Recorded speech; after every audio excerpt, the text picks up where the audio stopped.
Я сброшу на вас 250 тысяч тонн тротила. Если вы не подпишетесь на мой канал за секунду и не поставите лайк.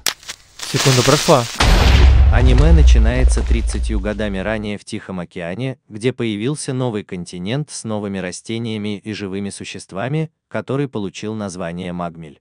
Из-за интереса, который он вызвал у людей, чтобы осмотреть его, они послали большая армия на новый континент. Именно там мы можем увидеть группу людей, которые отправились исследовать его. Возглавляемый молодым беловолосым парнем, оба понимают, что их преследует одно из существ этих земель. Поэтому, чтобы опробовать свои новые методы и стать королем этой новой эры, мальчик бросается на монстра. Позже робот в сопровождении другого странного мальчика, одетого в своего рода униформу, проверяет, что эта группа была полностью уничтожена, увидев, что каждый из ее членов мертв на земле. За эти годы стало понятно, что есть люди, которые знают Магмель как свои 5 пальцев. И здесь нас знакомят с молодым человеком в форме, который является протом в этой истории, который является рыболовом по имени Иньо. Вернувшись в приморский город в Японии, мы видим светловолосого мальчика, который выглядит довольно больным, подходит к переулку и спускается по лестнице. Тем временем в комнате Эль Прота лежит в постели, пока его не прерывает девушка примерно его возраста, которая ваш ученик.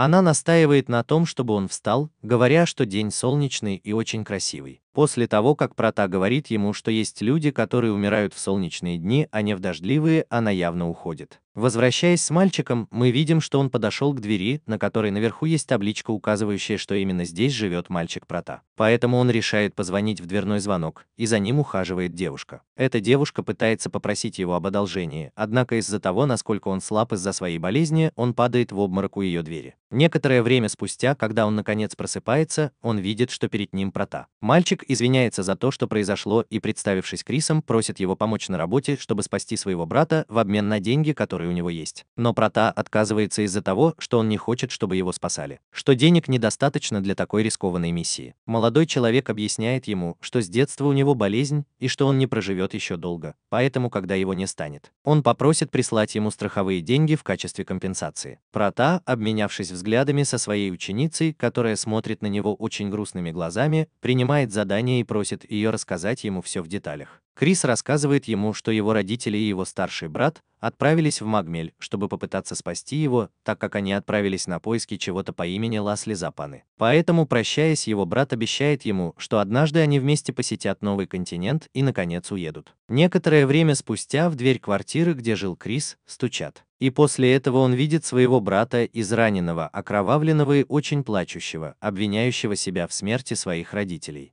Дни шли, и мальчик мог видеть, как его брат не прекращал тренироваться, а также учиться, пока однажды ему не удалось получить лицензию класса А. После этого он набрал группу, чтобы вернуться на новый континент, снова пообещав себе, что на этот раз, если он получит слезу Паны, и тогда они вместе отправятся в Макмел. Однако на этот раз Крис смог увидеть серьезный взгляд в глазах своего брата, когда он уходил, чтобы выполнить свою миссию. Вернувшись в настоящее, Прота предлагает тебе и быстро спасает своего брата, потому что слеза Паны стоит очень-очень дорого. После того, как они сядут в вертолет, они направляются на новый континент, объясняя ему, что Магмель отвергает все внешнее и существует для него. В этом месте много опасностей. Ученица направляется в своего рода диспетчерскую, и как только они прибывают на большой материковый остров, они решают взять верхового, животное, обученное путешествовать по этим землям, и Прота продолжает рассказывать ему, что там происходят самые большие убийства в мире, поэтому они должны отправиться с ними. Очень осторожно. Объясни, что для того, чтобы попасть туда, им нужна лицензия, однако он рыболов, и его миссия – исследовать и спасать все, что связано с магмой. Как только они доберутся до большой скалы, Прота говорит, что для безопасного продвижения вперед им нужно будет использовать беспилотник. После этого их лошадь быстро убегает из этого района, но это их не удивляет. Оттуда они должны продолжать идти пешком. Вернувшись к своей ученице, мы видим, что она смотрит на большой экран, и именно она управляет дроном. Среди обширных джунглей Крис рассказывает Проте, что слеза падает. Это плод, который обладает способностью увеличивать силу тела, доходя до 10-кратного увеличения способностей. После этого Прота спрашивает его, знает ли он причину, по которой его называют слезой Паны, и почему это очевидно фрукт, объясняя ему, что он цветет на горе трупов. А затем спрашивает его, что он собирается делать, когда вылечится от своей болезни, на что мальчик отвечает ему, что он хотел бы быть лактером, что очень удивляет парня. Крис понимает, что это люди, у которых есть боевые навыки, и хотя люди думают, что они миф, он верит, что они существуют на самом деле.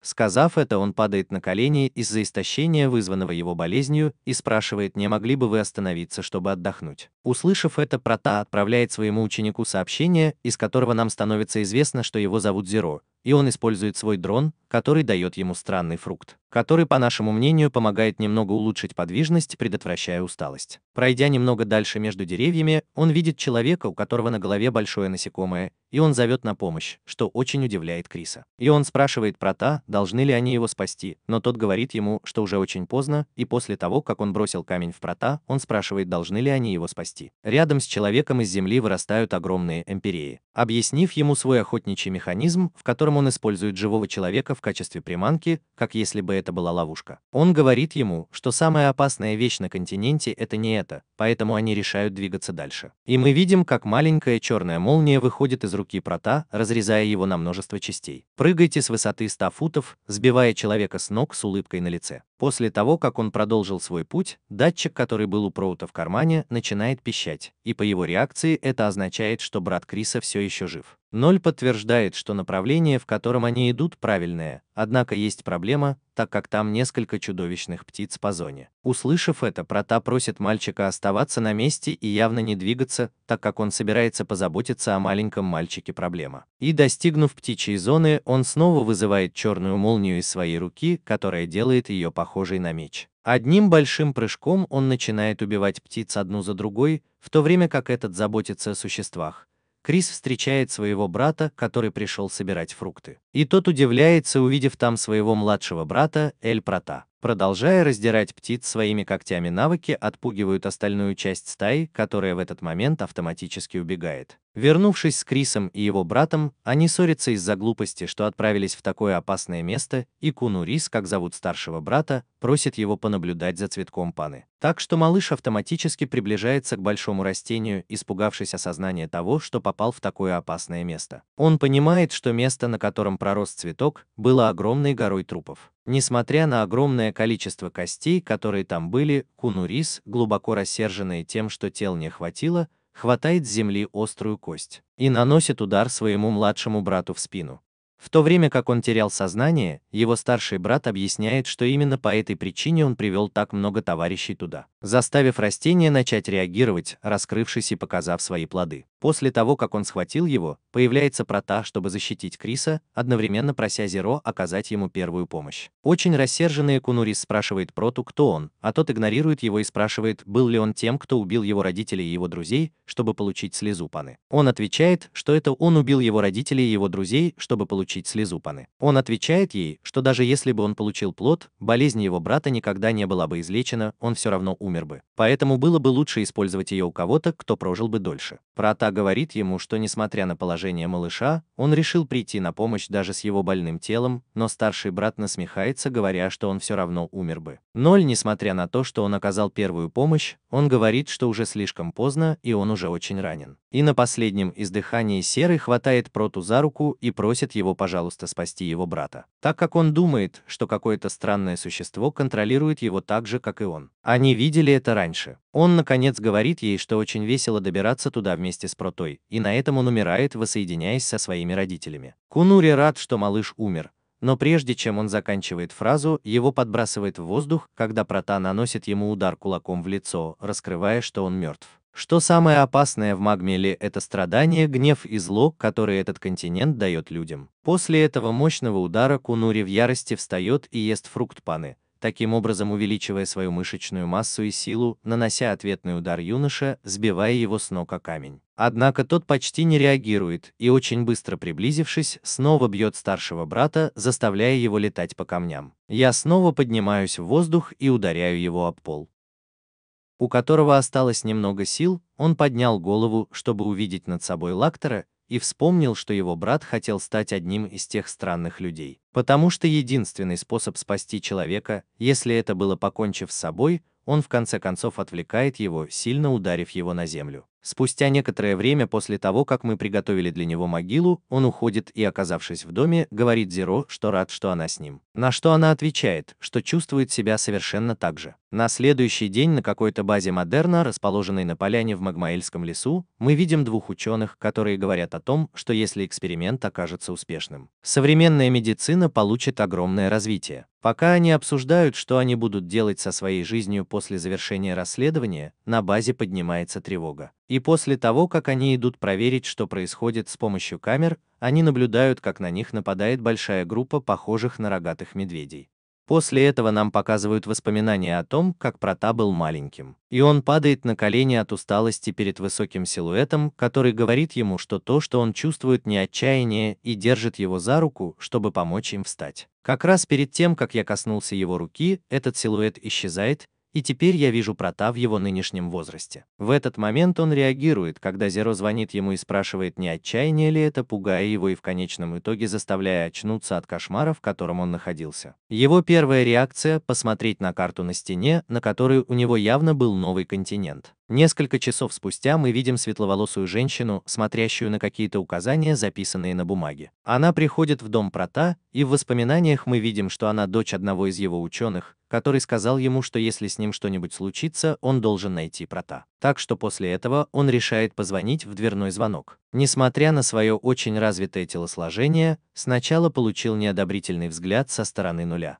Женщина, услышав, что у женщины есть просьба о спасении кого-то, просит ее последовать за ней. Увидев Прота, сначала немного сомневается, что он тот рыболов, о котором так много говорят. Несмотря на это, он сообщает ему, что потерял связь с лабораторией своего отца. И сообщает ему, что они являются руководителями отдела прикладных биологических исследований в корпорации «Полярная звезда». Это немного удивляет Прота, так как корпорация «Полярная звезда» довольно большая группа, и у них должна быть своя собственная спасательная команда. Поэтому они должны позволить ей позаботиться об этом, но девушка настаивает, говоря им, что ее отец сказал ей, что если что-то случится плохое, она должна пойти в это. Где конкретно искать его? Это заставляет Прота спросить его, есть ли какая-то награда за выполнение этой работы, поскольку он эгоистично жертвует чьей-то жизнью, чтобы спасти ее от кого-то другого. Это немного злит женщину, поскольку она думает, что Прота отказывается ей помочь, и она думает, что Прота — это то, чем она занимается. Очень жестокий, но в конце концов он умоляет его о помощи, говоря ему, что он единственный, на кого он может положиться, и называет его свингом, заставляя парня напоминать таинственную фигуру, однако тот отказывается от помощи и говорит ей, что это не свинг, что очень смущает девушку. Девушка начинает что-то искать, чтобы опознать Прота, тот, встав со стула, говорит, что даже если это не тот, кого она ищет, она может позаботиться о себе. Поэтому они направляются к вертолету. По дороге они видят человека по имени Оуэнс, который рассказывает нам, что девушку зовут Эмилия, и спрашивает тех, кто ее сопровождает. На что она отвечает, что он ее младший брат, и говорит, что поможет ему найти ее отца. После этого они удаляются по пути на корабль. Прота спрашивает Эмилию, кто ее младший брат, и она говорит ему, что не может взять с собой постороннего. Поэтому лучше всего было бы, если бы она выдала себя за кого-нибудь из родственников. После этого они направляются к кораблю, одновременно связываясь с нулем и прося его заранее узнать место назначения. Так что Сир подчиняется и также, создавая черные лучи между своими руками, снова вызывает большой экран перед собой и направляет свой дрон в путь. С другой стороны, в лаборатории Магмеля мы видим вооруженного охранника, стреляющего в существ. Однако это бесполезно, и в конечном итоге его убивают изнутри.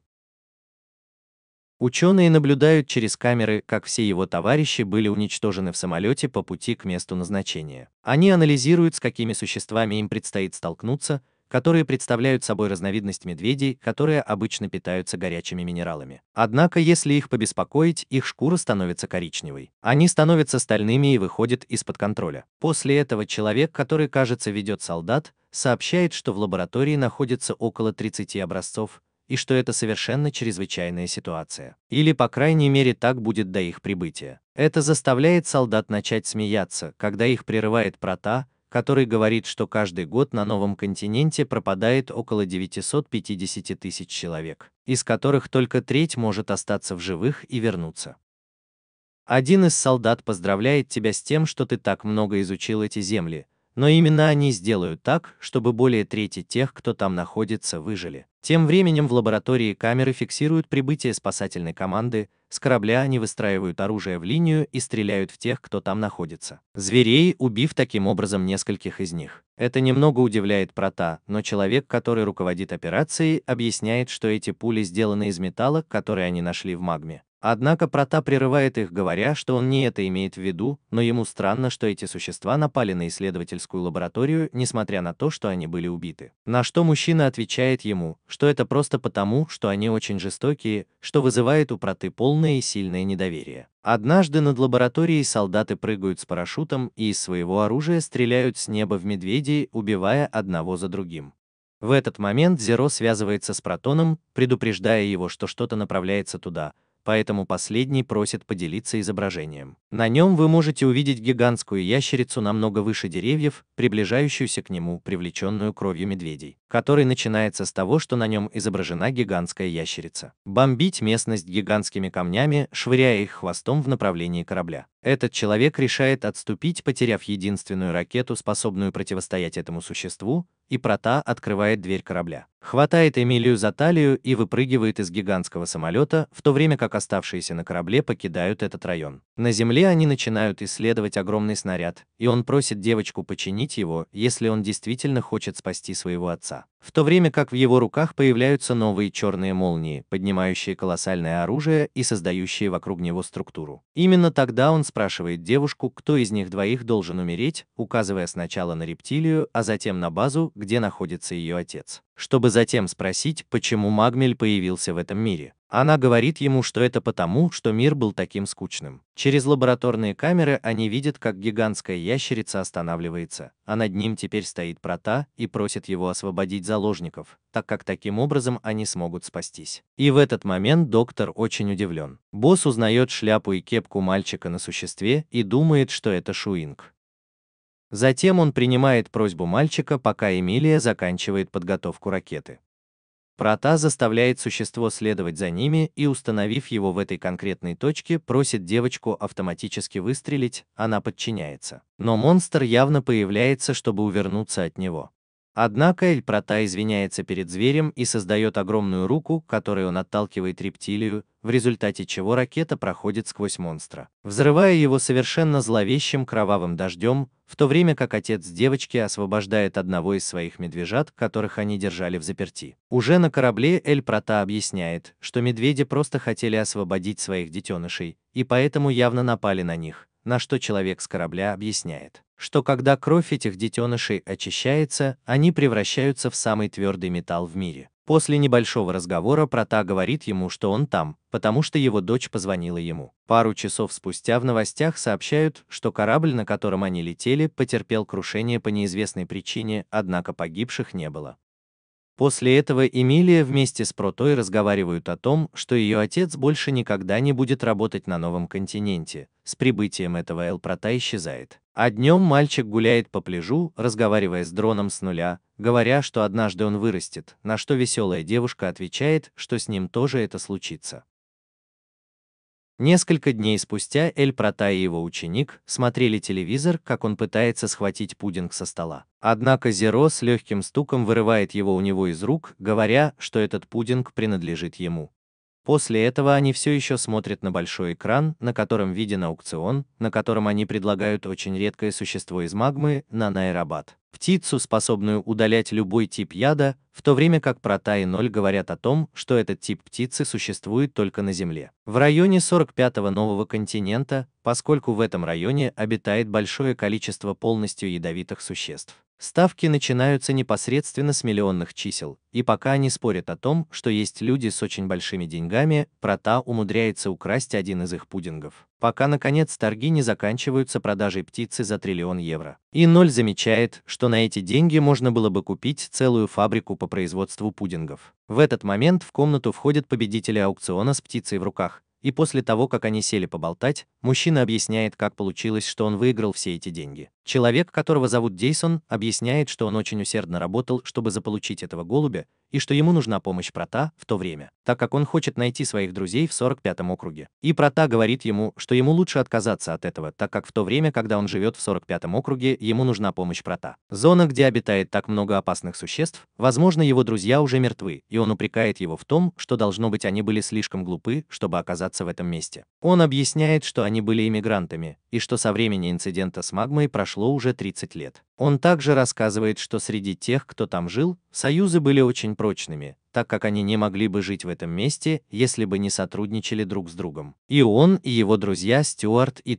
Стейн были вместе для чего угодно, используя насекомых там, чтобы они дрались друг с другом, как будто это была большая игровая площадка для них. И после того, как битва с насекомыми закончилась, Дайсон предлагает идею собрать еще много насекомых и проверить, кто из них номер один. Прота после беседы с Зеро об этой безвкусной практике спрашивает мужчину, не были ли его друзья отравлены в то время, на что он отвечает нет. Этот отвечает, что да и что только он мог сбежать из-за страха. Он никому ничего не мог рассказать, и через некоторое время план иммиграции провалился, поэтому им пришлось покинуть новый континент, тем самым потеряв связь с родственниками Стюарта и Стайна. И с тех пор он начал много работать, чтобы заработать много денег и иметь возможность купить эту птицу, так как она могла удалить любой яд.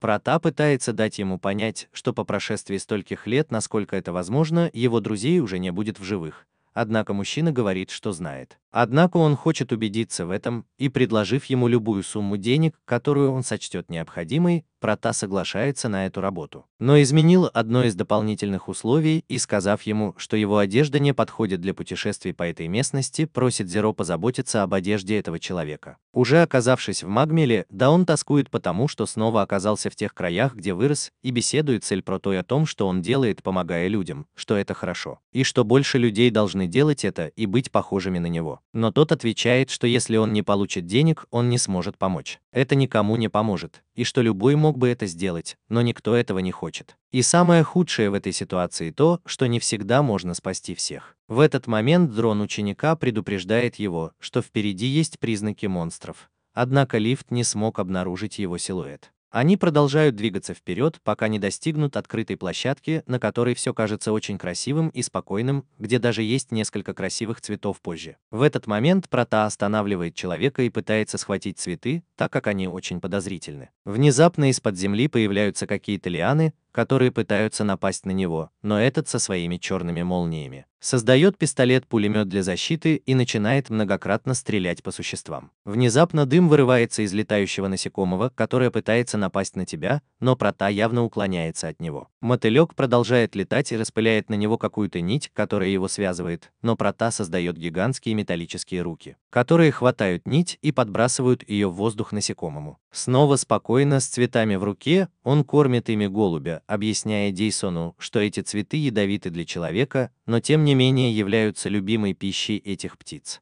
И он спрашивает ее, что это яд, а что лекарство, спрашивая, возможно ли это просто человеческое сосуществование. Через некоторое время, продолжая идти пешком, они прибывают в район, где Дайсон находит дерево с отметкой и вспоминает, что именно он срубил его в детстве. Чтобы найти дорогу обратно, вернувшись домой, вы начинаете бежать в направлении лесной поляны, на которой была пещера. И Прот, спросив, была ли это та самая пещера, где произошла трагедия, отправляет беспилотник на разведку, прежде чем войти в них. Именно тогда мужчина вспоминает, как произошел тот инцидент, когда он поместил червя, скорпиона и летучую мышь в банку и немного подождал, пока она откроется. Его друзья отравились парами, выходящими из сосудов, и охваченный яростью Дайсон с силой швыряет чашу о пол, разбивая ее на множество частей, сожалея о том, что сбежал после того, как это произошло. Однако Прота говорит ему, что его друзья все еще живы, и из темноты пещеры начинает выглядывать гигантский скорпион, но, заметив этого Ивера, у которого были волосы, мужчина быстро опознает своего друга Стюарта, который, поскольку теперь его монстр убивает его, говорит ему. Он безжалостно атакует, но им, надеюсь, удастся увернуться от него. Человек хочет образумить это существо, пытаясь заставить его вспомнить, что он его друг детства. Внезапно в пещеру входит большая летучая мышь, нападая на скорпиона, и после того, как у него были зеленые очки. Его друг также узнает в нем Штейна и радуется, что он тоже будет жив. Однако, кажется, не узнает его, и они нападают на него, поэтому Прата бросает человека на землю, чтобы увернуться от него. В этот момент Дазон думает, что если бы он использовал птицу, чтобы вылечить ее ядом, он мог бы снова превратить их в людей. Поэтому они бегут в направлении клетки, в то время как они обе убегают. Существа сражаются друг с другом, и хотя Прата не видит другого выбора, кроме как атаковать их, человек избегает этого, оказываясь между двумя существами. Глядя им в глаза, ты начинаешь плакать, очень сожалея о решении, которое принял, услышав, когда был маленьким, и понимаешь, что оба монстра понимают, что ты говоришь. И ты счастлив, что они ясно это признают. Так Дайсон спрашивает у Прата, как и у этой птицы, исчезнет ли их обоих яд. На что Прата отвечает, что да, однако его друзья умрут, поскольку из-за его трансформации теперь им нужен этот яд, чтобы жить. И если бы они заставили его исчезнуть, они бы в конечном итоге умерли, так как не смогли бы выжить. Мы никогда больше не станем людьми. После этого два огромных зверя направляются к этому месту с намерением, чтобы они оба последовали за ним, и, выйдя из пещеры, достигают того места, где была отметка на дереве. В знак того, что они действительно помнят его и те хорошие времена, которые они провели в детстве. После этого они решают вернуться в пещеру. Прощаясь с ними, Прата спрашивает его, уверен ли он, что не хочет покончить с ними и дать им достойную смерть, чтобы они покоились с миром, поскольку иногда смерть – это доброта. И таким образом они могли перестать страдать. Однако мужчина говорит, что не нужно лишать себя жизни, так как это несколько эгоистично. И говоря это, он выпускает голубя и говорит, что несмотря на то, что у них теперь другое тело, они все еще Стюарт и Стейн, даже если они изменились. Он тоже изменился с того дня. Вернувшись в страну, Эль Прата и Зеро смотрели конференцию Дазон, на которой он сказал, что все доходы от продаж магмы, связанных с охраной окружающей среды, он будет использовать для помощи тем людям, которые потеряли родственников на новом континенте, а также, что он построит фабрику по производству пудинг. И в тот момент, когда журналисты явно спрашивают его, почему именно фабрика по производству пудингов, он отвечает, что это дополнительное условие. Поэтому Прата рад, что он выполняет свои обещания. Он хватает одну из упаковок, но его ученица быстро выхватывает ее у него из рук, говоря, что они смогут есть только один пудинг каждые 20 дней. И это немного расстраивает Проту, так как он думает, что она очень скупая. На следующий день эти двое идут на рынок, и девушка видит что-то, что кажется очень вкусным и что она хотела бы попробовать, но Прота говорит ей, что она должна попробовать только половину, и позволяет ей потратить только 30 эск, на что она немного расстраивается, так как думает, что он очень вкусный, очень скупой. И когда она идет покупать его, продавец говорит ей, что один стоит 40 эсков, но она дает ему только 30. Мужчина, увидев это, говорит ей, что этого недостаточно и что это бизнес, он не может позволить себе снижать цену каждому, кто его попросит. Но она, не слишком понимая этого, говорит ему, что если ей удастся сделать то, за что следующий покупатель заплатит ей в 10 раз больше, проблем быть не должно, так как они заработают столько же. Продавец смеется, так как ему нравится отношение девушки, так что только на этот раз он продаст ему более дешевую. Прата видит, что она выглядит довольно неплохо, поэтому он тоже решает купить одну. Но когда он идет попросить одну у продавца, тот говорит ему, что ее цена довольно низкая. Это 50 эск, и это очень бесит Прата. После этого вы слышите, как многие люди поднимают шум и задаются вопросом, что происходит. Поэтому, подойдя ближе, вы видите, что разговариваете с чудесным человеком по имени Верена Астелария, белоснежной женщиной со светлыми волосами, которой удалось попасть в Магмель 8 время для приключений, и у него сегодня довольно серьезное объявление. Она начинает говорить о том, что даже по сей день мир охвачен войнами и что дети, потерявшие своих родителей, все еще плачут, поэтому она хочет спасти как можно больше детей. Поэтому она снова вернется на новый континент, и после таких новостей весь мир начинает плакать. Повторяйте его имя. Однако Зеро замечает, что Прота смотрит на женщину холодным и серьезным взглядом, на что он отвечает ему, что она не чудо-человек, и подрезает кровавую Марию.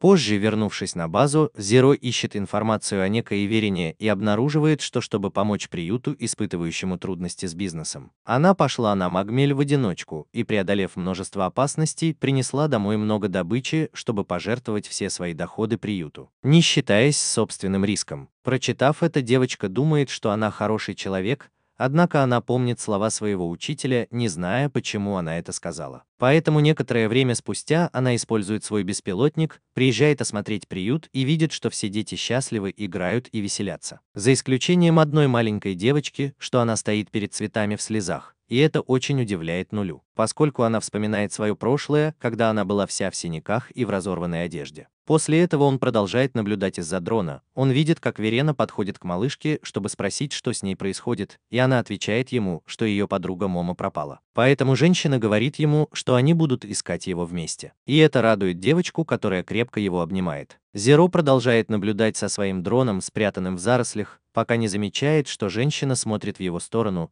но, похоже, он не видит ее, поскольку хватает малышку за руку, и они направляются внутрь приюта. После этого девушка отключает свои способности, заставляя пульт управления дроном и телевизор исчезнуть. И в этот момент в комнату входит Прота, который схватил книгу и, сев за компьютер, видит, что открыта вкладка, где была информация о Верене. После этого на ум приходит воспоминание о том, когда он был маленьким. Рядом с таинственным мальчиком они услышали женский крик. С вершины оврага вы можете наблюдать, как на Верену нападает монстр. Поэтому таинственный беловолосый молодой человек предупреждает Прота, что это существо довольно опасно, и просит его остаться там. Прыгнув и столкнувшись с ней, мы видим, что у нее также есть способности к материализации, подобные тем, что есть у Проты. И создав великую книгу, она сокрушает и избивает монстра до потери сознания. Именно в этот момент Прота спускается со скалы, чтобы встретиться со своим хозяином, и этот таинственный мужчина, предупредив его, что это место опасно для одинокой женщины, рекомендует ему уйти, но она отвечает, что должна быть там ради большего блага, поэтому мужчина не дает ей уйти, задавая вопросы и начиная уходить. Прота обменивается взглядами с Вериной, и он явно краснеет, а затем бросается бежать за своим учителем. В ту же ночь, когда таинственный беловолосый мальчик спал, Прота решает отправиться на поиски женщины, потому что он спокоен, думая, что она может быть в опасности. Воспользуйся возможностью уйти и пойти ее искать, и через некоторое время, блуждая по джунглям, он наконец доберется до того места, где была женщина. Но увидев, что она делает, он был бы встревожен. Вернувшись в настоящее и продолжая смотреть на экран компьютера, подумай, что эта женщина — дьявольская ошибка. В тот же день группа людей приходит на его базу, прося его помочь Верене, так как без нее дети были бы полностью потеряны, но Прота, услышав ее мольбу, отказывается. Он отказывается, и все начинают обвинять его и смотреть на него с очень плохим выражением лица, на что он продолжает их раздражать, говоря им, что если он чудесный человек или святой, она должна быть в состоянии пойти одна, и с ней ничего не случится. Но он продолжает насмехаться, говоря, что поскольку это не так, с ней может случиться все, что угодно. И это очень злит толпу, которая продолжает очень сердито говорить ему, что они должны помочь ей ради детей. На что, услышав это, Прота спрашивает, осмелился ли кто-нибудь из присутствующих, критикующих его, сопровождать ее, и из-за этого в комнате воцаряется гробовая тишина. На что мужчина отвечает ему, что он не может связаться ни с одним из сопровождающих, с которыми у него была встреча. Женщина. Прота говорит, что, судя по рассказанной ею истории, она обычно ходит одна, поэтому ее история — фарс.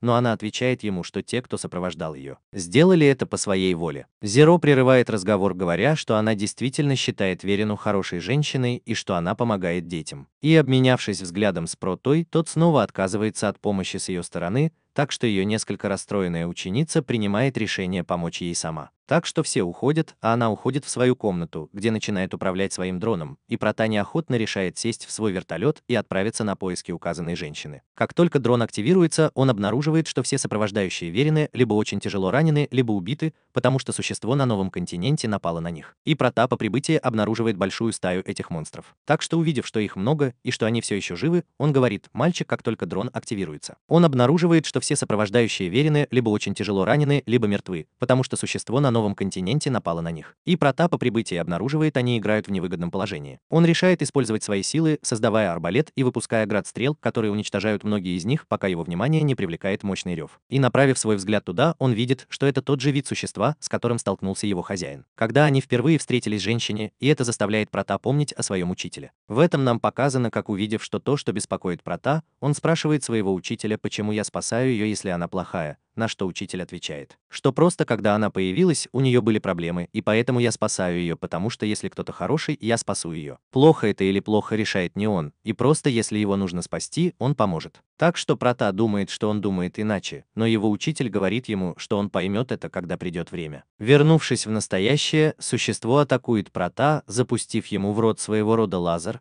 но тому явно удается увернуться от него, что приводит к поджогу деревьев против тех, кто наносит удар. Увидев, что монстр действительно силен, Прата создает топор, которым можно остановить метательные снаряды зверя, и бросает его в него. И нам стало известно, что его учителем был таинственный живун. Это становится известно нам, когда Прата начинает думать, что он не думает, что его учитель был неправ в своих действиях. Однако не мог думать так же, как он.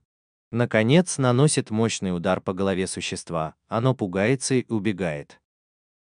Понимая, что все вокруг горит, использует топор, чтобы срубить все бревна, тем самым предотвращая распространение дичи, понимая при этом, что он еще не закончил. Достиг уровня своего учителя. Тем временем Зеро продолжает искать женщину, пока наконец не найдет ее, но видит сцену, которая ее беспокоит. В этот момент Прата достигает той же области, где находится дрон, наблюдая, как внутри трупа одного из существ выходит Верена, которая вытаскивала его органы чудовищу и так пропитаны кровью.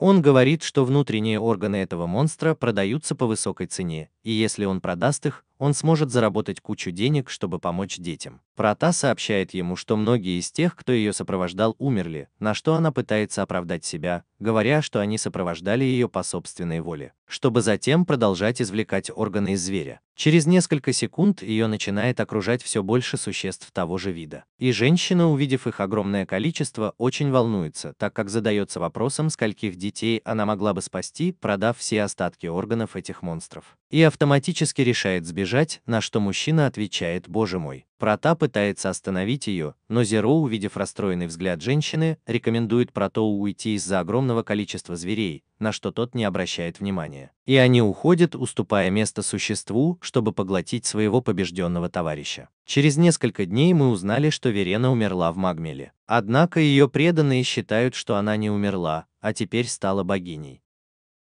Услышав это, маленькая девочка, которая помогла женщине, очень-очень грустит и плачет, пока дрон с нуля не дает Момо, который оказывается очень милой игрушкой, дорогой для малышки. Позже, прогуливаясь по рынку, Прата и его ученик немного поболтают о концепции добра и зла, поскольку это нечто изначально созданное людьми. По прибытии в тот же киоск с едой, что и в прошлый раз, на этот раз приглашает Прата, и после этого они решают вместе насладиться едой, продолжая гулять. После появления Магмеля родилась мечта человека, вдохновленного историей о пирате, охотнике, гурмане и издателя манги. Поскольку из-за бесчисленных опасностей, которые были на новом континенте, многие не смогли вернуться с этого. Он, подумав, что они идиоты, тоже попытался стать кем-то, кто доберется до этой таинственной земли, однако каким-то неизвестным образом оказался в ловушке и похоронен по пояс в глуши. Начав паниковать, заметив, что земля дрожит вокруг него из-за того, что он упал, большое существо постепенно приближалось.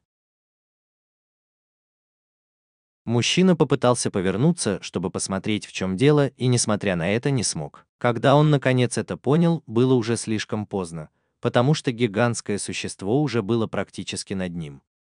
Это была колоссальная плотоядная черепаха, которая, будучи очень голодной, начала пускать слюни на человека, так что тот начал барахтаться, пытаясь вырваться из своей ловушки. Земля, чтобы не умереть съеденной, пока она, наконец, не обоссалась от испуга. После этого он понял, что, возможно, его жизнь только что подошла к концу, поэтому он начал вспоминать, как он дошел до этого момента. Здесь мы узнаем, что человек по имени Ден Денг работал в городском магазине.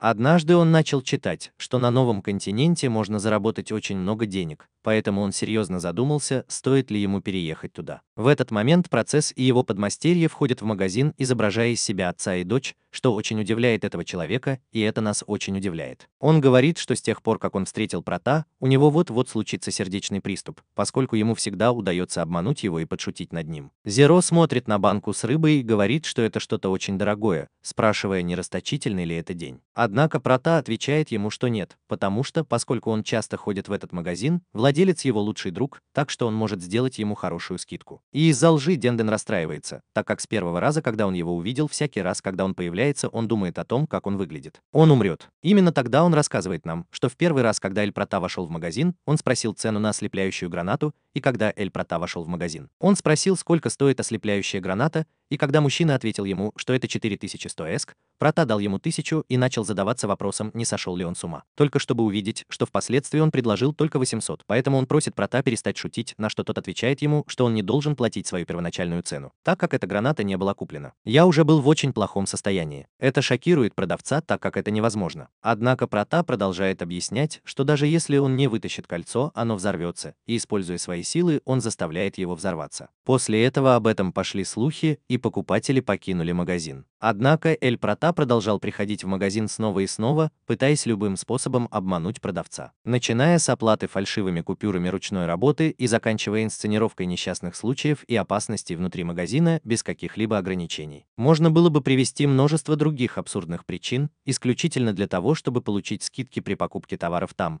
но на этот раз Дэнден был готов, так как он укрепил полку с коробками. Он проверил все продукты и даже оставил пол в чистоте. После этого он понял, что Прата всегда покупал снаряжение, даже зашел так далеко, что подумал, что это какой-то военный маньяк, пока наконец они не оставили свою корзину с продуктами на прилавке. И спрашивает цену, на что он рассчитывает. Обеспокоенный реакцией парней и пытающийся успокоить себя, он вспоминает, что даже установил камеры видеонаблюдения, чтобы предотвратить любые его уловки. И как раз тогда, когда он ожидал подвоха, Прата без каких-либо проблем говорит ему, что расплатится картой, объясняя, что сегодня день трат. Поэтому он не беспокоится о скидке, так как она всегда ему хорошо помогает. И это явно шокирует продавца, который думает, что, возможно, он стал слишком подозрительным. Прата и его ученик просят его отправить товар домой, и он собирается покинуть магазин. В то время как Дэнден наблюдает, как они уходят, и замечает, что деревянная доска начинает падать, хотя на самом деле ее удерживал дрон девушки, который кнопка с поддельной кровью касается ее головы, чтобы скрыть несчастный случай. И после небольшой сцены, когда отец и дочь прощаются из-за ее смерти, продавец не знает, что делать, на что продавец требует скидку. В тот же вечер, когда закончилась скидка, ты видишь, как постепенно Эль Прата уходит со своей предполагаемой дочерью на руках, пока она не поворачивается, глядя на продавца и насмешливо улыбаясь, давая ему понять, что его снова обманули. И из-за этого, понимая, что это, возможно, конец его бизнеса, он, наконец, решает отправиться в Магмель, чтобы начать все сначала. Поскольку он считает, что лучше умереть на новом континенте, чем продолжать мириться с Проута. Поэтому он отправится в путь, чтобы осуществить свою мечту стать миллионером и начать все сначала. Он начинает очень сильно смеяться. На следующий день он закрывает магазин и садится на большую машину, похожую на мотоцикл, и после небольшого сомнения в том, что если он действительно сможет добраться туда на этой машине, он думает, что ему уже удастся это сделать, пока он не с удивлением не осознает, что и Прата, и Зеро тоже сели в машину и просят его, как только они сядут в машину, отвезти их домой. Это заставляет меня немного неохотно соглашаться взять их с собой, пока они не доберутся до огромного луга, усеянного ветряными мельницами. Именно тогда Дэнден начинает по-настоящему сомневаться, правильный ли это путь, однако ему отвечают «да», и он продолжает идти вперед, сопровождая это жалобой на то, что он очень медленный. И немного поиздевавшись над этой проблемой, они подъезжают к красному светофору и тормозят. Решительный продавец рассказывает им, что в молодости он был очень быстрым водителем, и что это будет для них наглядной демонстрацией. Услышав это, они сомневаются, что это правда, поэтому мужчина готовится, держа руку на газе, и как раз перед тем, как загорится зеленый, у Проута отключаются тормоза. И он, и его ученик выходят из машины, не продавая себя, поэтому, когда светофор дает зеленый свет, машина вылетает на большой скорости вперед, что очень гордит продавца, однако он понимает, что его сопровождающие уже уехали. Их нет. Подъезжая к другому светофору, когда он пытается остановиться, он понимает, что тормоза больше не работают. В этот момент его обгоняет огромный грузовик, и ему очень повезло, и ему удается уклониться от удара, чтобы затем получить выговор от водителя. И после того, как он почувствовал облегчение от того, что ему удалось выжить и он не погиб, именно тогда он понимает, что находится над оврагом, из которого он вылетел. Он поскользнулся и упал в море, где чуть не утонул, если бы не то, что Прата бросил ему поплавок. И когда человек чувствует, что море зовет его, и что на его мотоцикле он никогда не смог бы добраться до нового континента, он думает, что лучшим вариантом будет путешествовать по морям. Спустя некоторое время на 30-летние сбережения он покупает лодку и продолжает гордиться тем, чего достиг. Но эта гордость внезапно разрушается, когда он понимает, что Эль Прата и его предполагаемая дочь снова на борту. Они понимают, что у них много припасов и оружия в ящиках, и спрашивают его, не является ли он каким-то преступником, бегущим из страны, на что Денден обвиняет его, поскольку именно они покупают только оружие. И после этого Прата учит его своей силе, создавая гранату в его руке. Протягивает руку и объясняет ему, что его способность работает как своего рода сканер, анализируя структуру и манипулируя материалами, чтобы создать что-то, что ранее было изучено. Так что если бы он придерживался оружия, которое рекламирует его магазин, он не смог бы анализировать больше ассортимента оружия, поэтому у него были бы проблемы. И после этого он отдает ему гранату, но тот понимает, что у него снято кольцо, поэтому он быстро бросает ее с плохой меткостью, которая падает в вашу лодку. Так что, не зная, что делать напрямую, он предпочитает спасать свою жизнь. Ты прыгаешь в воду, и твоя лодка автоматически взрывается, тем самым теряя 30-летние сбережения твоей жизни. И оставаясь парить над водой и глядя в небо, ты понимаешь, что у тебя все еще есть последний шанс. Поэтому он будет путешествовать по воздуху и через некоторое время решает отправиться на крыло. Компания Дельта решила, что у нее недостаточно денег даже на перелет. Сначала он сомневается, что с феей Дельтой он сможет туда добраться.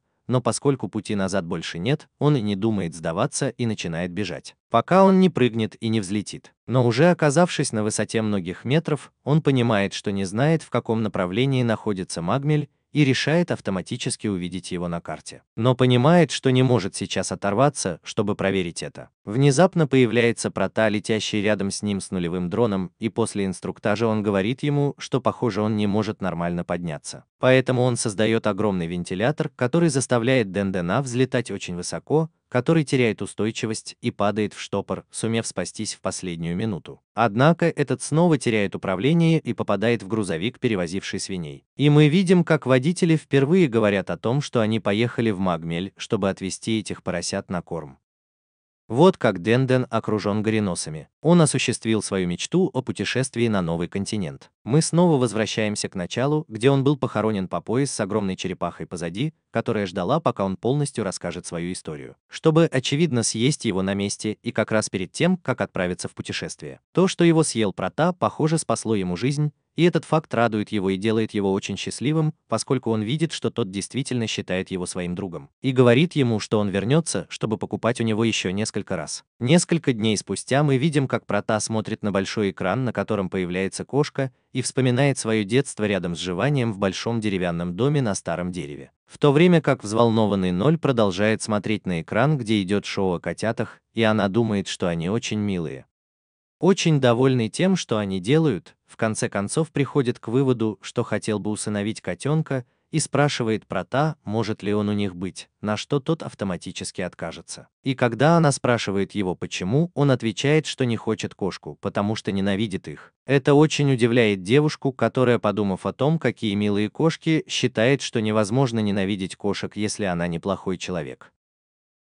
И он даже говорит, что люди излечиваются от беспокойства на работе, просматривая видеоролики с котятами в интернете. На что он объясняет, что это заговор, в котором в видеоролики с кошками проникает злая сила, и на самом деле они крадут его боевой инстинкт. Заставляя их работать, однако, как и лошади, она говорит ему, что не очень хорошо лгать, и, схватив его кепку, указывает на значки с изображением котенка, который у него есть, говоря, что это кошки, или, по крайней мере, так они выглядят. Однако после того, как Прата объяснил ему, что это не кошки, он говорит ему, что не любит заводить домашних животных, и это оставляет его очень серьезным. Который, продолжая рассматривать значки на кепке, спрашивает его, являются ли они чем-то ценным для него, на что тот продолжает вспоминать свое прошлое вместе со своим учителем. Через некоторое время Прата спрашивает Шуина, почему он молчит и о чем он думает в течение некоторого времени, на что он отвечает, который отвечает ему, что в его семье. И Прата, удивленный тем, что у него есть семья, спрашивает его, знает ли он, где они и чем занимаются. На что его учитель отвечает, что нет, поскольку их нет в этом мире, потому что он не смог их защитить. Несколько удивленный Пратал спрашивает его, не был ли он недостаточно силен, но Шуин отвечает ему, что он сильнее всех. Поэтому его ученик спрашивает его, не потому ли это, что он недостаточно старался, на что тот снова отвечает, говоря ему, что он, вероятно, самый сильный человек в мире. Он стремится к жизни, поэтому в заключении Прата спрашивает его, почему умерли его родственники, на что Шуин в конечном итоге говорит, что это потому, что он глупее всех остальных. И искренне просит его, чтобы его ученик стал мудрым человеком. После этого мы видим, что несколько дней спустя Прота сталкивается с монстром под наблюдением своего хозяина, который через несколько секунд берет на себя ответственность и говорит ему, что он справится сам, делая огромный прыжок в направлении зверя и прикончив его одним ударом. В ту ночь несколько рассерженная Прота упрекает его в том, что он мог победить его без моего вмешательства, и показывает ему, насколько он стал лучше, создав с помощью своей силы нож. Однако Шуин замечает ему, что еще слишком рано, и в этот момент уходит, что очень расстраивает Прота. На следующее утро он в одиночестве идет по джунглям, даже несмотря на то, что его учитель всегда обращается с ним как с ребенком. Пока, достигнув определенного района, он не остается один, он потрясен, увидев множество трупов искателей приключений, лежащих на земле, узнав их по значкам, которые они носят на груди, как охотников на монстров. После этого его внимание привлекает небольшой звук, и когда он идет выяснить, в чем дело, он находит маленькое существо, похожее на кошку, которое кажется чем-то напуганным. Поэтому он пытается его успокоить и, наконец, увидев, что у мальчика не было злых намерений, маленькое животное подходит к нему. Вот мы видим, что Шуин наблюдает за ним с вершины дерева. Вернувшись в свой дом, Прота думает, как его назвать, пока не решит назвать своего нового питомца в честь Цута. Радуясь тому, что у него есть имя, он спокойно ложится спать в своих ногах. В этот момент приходит его учитель и говорит ему, что, похоже, его новый маленький друг ему нравится, поэтому Прота спрашивает, могут ли они оставить его. И через несколько секунд, подумав, Шуин наконец соглашается. С наступлением темноты Прота решает вырезать значок в форме кошки. Однако в процессе он порезался кровоточащим ножом. Поэтому, увидев это, его учитель говорит ему, что он позаботится о том, чтобы закончить значок, но внезапно увидев, что маленькое животное приблизилось, чтобы понюхать кровь владельца этого, ступает вперед, отрезая ему путь, и после серии глубоких размышлений он продолжает свою работу. Некоторое время спустя, уже с готовыми значками, он явно вручает их своему ученику, и тот вешает один из них на шею своему маленькому питомцу. И не дожидаясь этого, его учитель надевает на него кепку, на которой вышиты другие значки, которые он сделал, говоря ему, что это был его маленький питомец, подарок для него в обмен на то, что он останется с одним из значков. И таким образом мы спокойно проведем ночь все вместе. Вернувшись в настоящее, теперь зная историю происхождения этих маленьких шапочек, Зеро понимает, что они стали для него ценными, когда он сделал их своим хозяином. И после этого спрашивает, что случилось с его питомцем Тота. Он рассказывает ей, что дни шли, и хотя существо не вело себя как обычное домашнее животное, оно никогда не разлучалось с Протатой и сопровождало его повсюду. Даже когда они однажды пытались пересечь небольшую речку, потому что Тота боялся воды, Прота попытка я нес его на руках, но он поскользнулся, и первое, что сделал питомец, это взял палку с намерением помочь ему. Увидев, что с ним все в порядке, обрадовался, прыгая между его руками, и постепенно Прота обучал его таким трюкам, как погоня за палкой. Хотя иногда они попадали в беду, становясь большими друзьями, за всем этим наблюдал его учитель, который не отрывал от него глаз. Сверху на кошку. До тех пор, пока однажды, гуляя по джунглям, Прота не услышал крики о помощи от тяжело раненого человека, который наступил на медвежий загон и таким образом оказался в ловушке. Вот тогда мы видим, как кто-то радуется, увидев кровь, и Прота спрашивает этого человека, как все прошло, несмотря на то, что он был ранен. На что он отвечает, что не знает, он просто шел пешком, и поскольку он этого не видел, я в конечном итоге наступил на него. Прота спрашивает его, действительно ли это был не он, объясняя, что существа Магмели не были настолько глупы, чтобы попасться в ловушку. Поэтому прежде чем помочь человеку, он замечает, что он не пытается зарабатывать деньги, торгуя фауной нового континента. И, проверив его сумку, находит ценный артефакт, который, по его мнению, был спрятан в сундуке. Птица, которая очень дорого продавалась на черном рынке, поэтому он решает освободить ее, но это очень злит мужчину, который достает пистолет. И после угрозы застрелить его, если он его не отпустит, Тота начинает зализывать рану человека, в то время как Прота спрашивает его, кто бы забрал у него приманку, если бы он не отпустил ее. Это убивает его. И, продолжая немного разговаривать, оба понимают, что с маленьким животным что-то происходит, поскольку оно начинает становиться намного больше, пока не превратится в огромного монстра, который одним ударом убивает человека. Из-за того, что я так сильно увеличился в размерах, ожерелье, которое у меня было, сломалось, упав на землю. Услышав эту часть нулевой истории, очень удивлен происходящим и спрашивает Прота, что произошло дальше.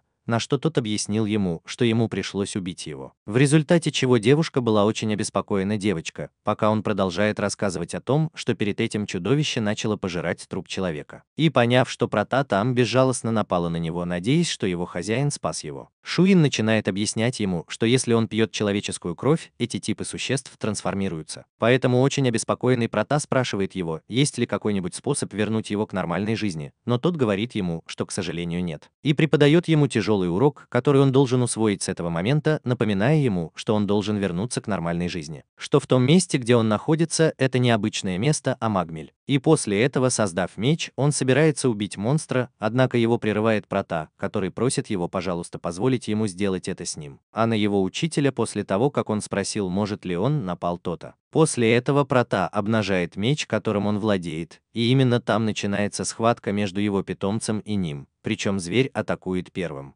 Прота уклоняется и успевает напасть на него без корабля, чтобы ударить его по рогам. Меч отскакивает и взлетает в воздух, давая зверю время контратаковать, сбивая мальчика с ног и бросая его на землю. И, наблюдая, как он медленно приближается, вспоминает все моменты, которые он провел с ним, и, видя, что он атакует его, снова генерирует меч своим мечом. Сила реагирует и на секунду видит существо, которое сомневается, принять ли ему удар или нет. Поэтому быстрым движением прота разрубает его. Понимая, что зверь смотрит на его ошейник на земле и сожалея о том, что напал на его питомца, тот умирает. Через несколько часов после того, как они похоронили огромную тушу, его учитель подходит к нему и говорит, что он поступил очень хорошо. Дает ему значок кто-то на ошейнике и напоминает ему, что это не его вина. Как только история закончится, и прота и его ученик несколько секунд молчат, пока он не нарушит молчание, сказав, что он впервые убил монстра, потому что на новом континенте. Если ты не убьешь, тебя убьют. После этого он извиняется перед Зеро и спрашивает, не мог бы он подождать еще немного, чтобы завести домашних животных. Девушка, немного опечаленная этой историей, собирается заговорить, когда внезапно звонит клиент. Звонок в дверь, и немного поколебавшись, стоит ли ему открывать в это время, Протон просит вас вести себя нормально. Через несколько минут покупателем оказалась маленькая девочка, которая плакала и говорила, что ее питомец рука пропал. Малышка показывает рисунок кошки, и это трогает прота, который успокаивает девочку, говоря ей, что они найдут ее кошку, чтобы она успокоилась. Это радует малышку, но она поправляет его, говоря, что рука собака. И, видя позитивное отношение своего хозяина, несмотря на то, что он через все это прошел, Зеро улыбается, говоря, что она явно смотрит на него так, как смотрит собака. И после полета над магмой Эмилия и Оуэн прибывают в район континента под названием Волшебный Восьмиугольник, место, где упало много самолетов. Однако этот человек говорит, что путешествуя на таком продвинутом корабле, как этот, они не смогли бы их сбить, так как это самый мощный вооруженный вертолет на планете. Великий и сильный мира сего. И Оуэнс думает, что это действительно так, поскольку автомобиль изготовлен из самых стойких минералов магмы, и он думает, что из-за сообщений причины для беспокойства очевидны.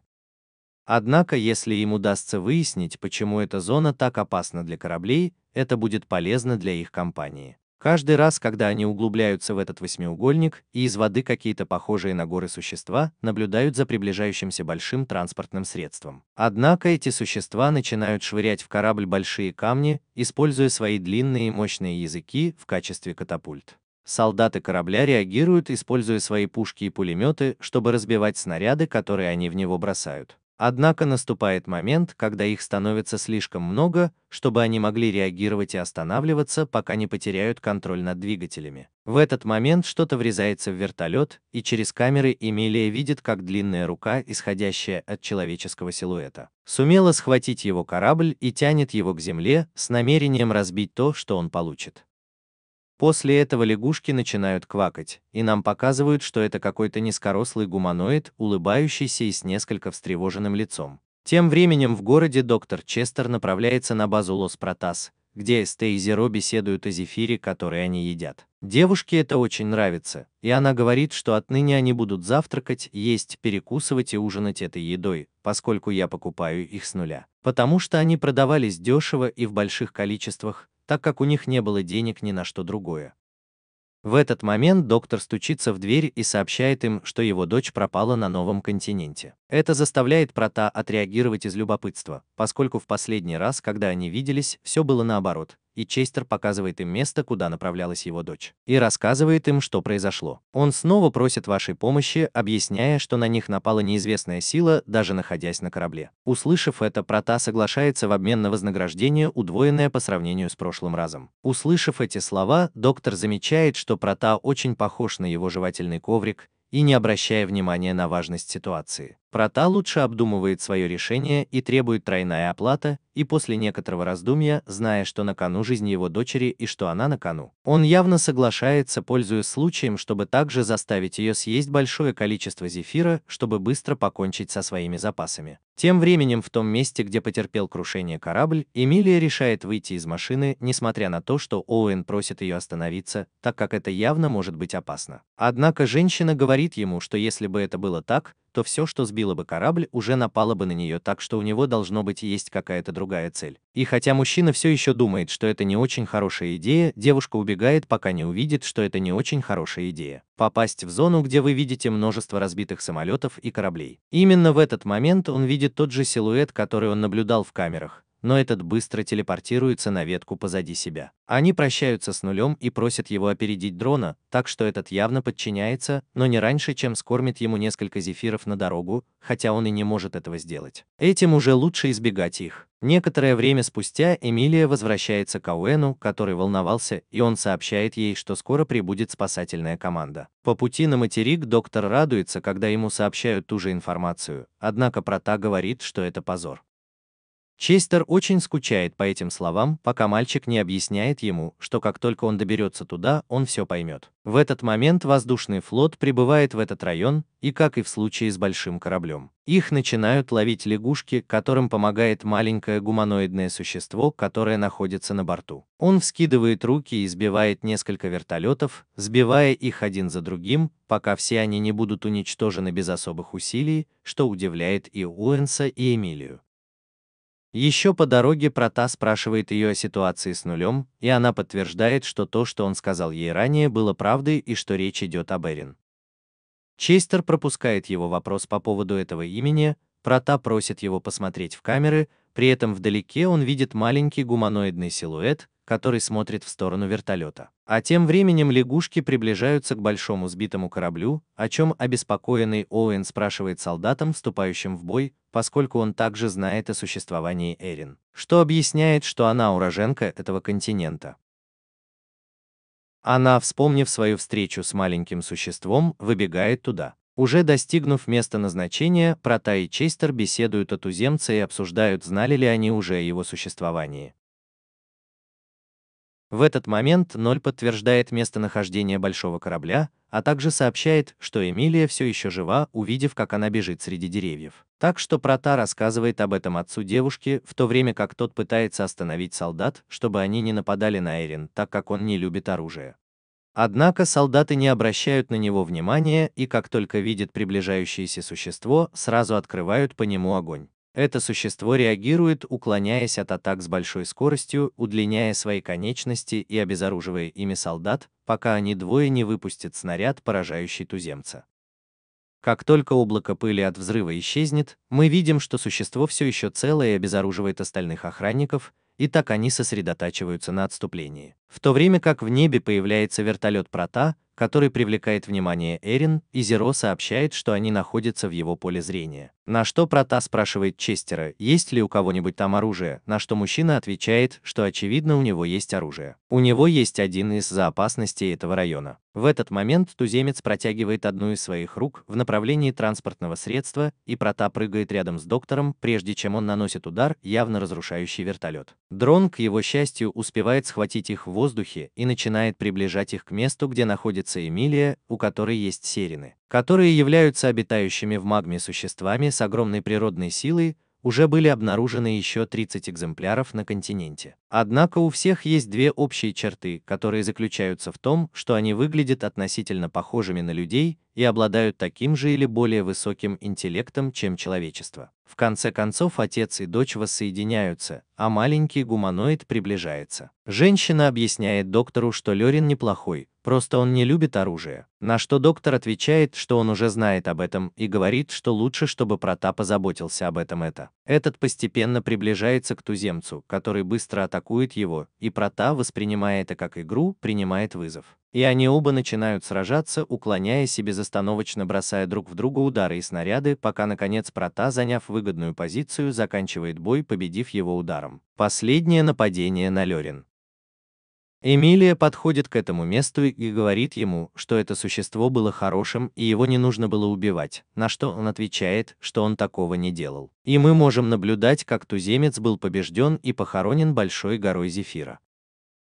Маленькому существу однажды удается съесть пару таких, он очарован их вкусом, поэтому он вместе со своими лягушками начинает есть, тем самым удивляя всех вокруг. И сталь. Он решает сделать то же самое. Наконец, Протап говорит туземцу, что они не враги, и тот отвечает ему, что единственное, чего они хотят, это жить в мире. Поэтому мальчик обещает ему никогда больше не приближаться к этому району. Честер еще раз извиняется перед Протой за доставленные неприятности, и когда они во второй раз нуждаются в его помощи, говорит, что хотел бы сделать что-нибудь, чтобы отблагодарить его. Протап просит у него новый вертолет и что-нибудь еще, кроме Зефира. И услышав это из-за огромного вкуса жаб, которые развелись из-за этого, они явно начинают квакать, и Ноль говорит, что может их понять.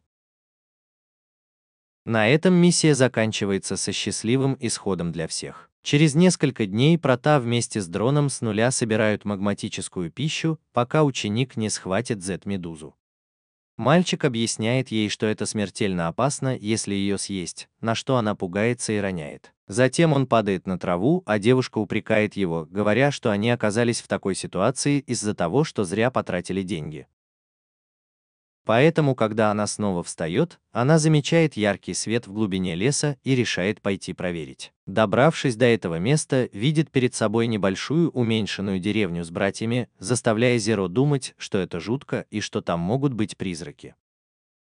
Так что это со своим дроном отправляется на расследование. В этот момент из зарослей появляется человек с винтовкой, нацеленной на Протап. Некоторое время спустя мы видим, что ему заткнули рот в чем-то похожем на кафе, в то время как человек, которого называют Табу, набивает несколько ящиков пулями. В этот момент Протап спрашивает его, живет ли он один, но не получает ни одного ответа. Поэтому, заметив, что на месте преступления он был застрелен. В том месте, где я раньше был, была кофейня, попроси у Господа кофе. Опять никакого ответа. После нескольких секунд запретного молчания спрашивает его, что он там делает, на что мальчик отвечает, что он просто пошел за едой. И добавляет, что не хотел причинять ему вреда или вмешиваться в его жизнь. Однако охотник снова направляет на него свою винтовку и, понаблюдав за ним через смотровое стекло, решает схватить нож и постепенно приблизиться. Он, несмотря на нулевое натяжение, перерезает веревки мальчика, освобождая его. Перерезав веревки, говорит Проте, что было бы неплохо выпить чашечку кофе. Но не получив ответа, решает уйти, предварительно не посмотрев на фотографию, на которой он был запечатлен рядом с женщиной. Этот, заметив, что мальчик остановился, чтобы посмотреть на фотографию, четко приказывает ему уйти. И он подчиняется Нулю, который говорит ему, что он очень груб.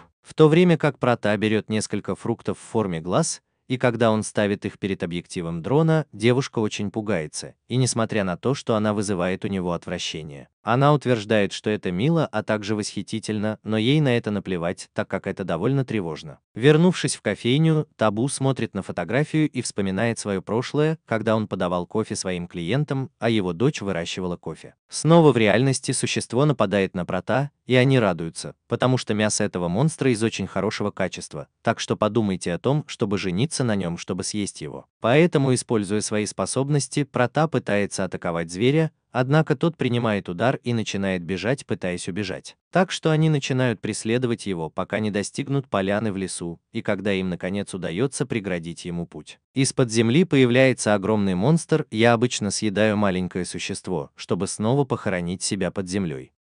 Это шокирует до нуля, и опасность миновала. Мальчик объясняет своему ученику, что это странное чудовище, на которое он даже впервые его видит. Однако он знает, что они живут под землей и выходят, когда проголодаются. Во время разговора они попадают в район полный могил, и когда они понимают, что это кладбище, они начинают немного исследовать этот район. Пока не дойдут до могилы, на которой лежат свежие цветы, она, однако, спасает Эль Прата выстрелом очень близко к ноге, что ей не повезло.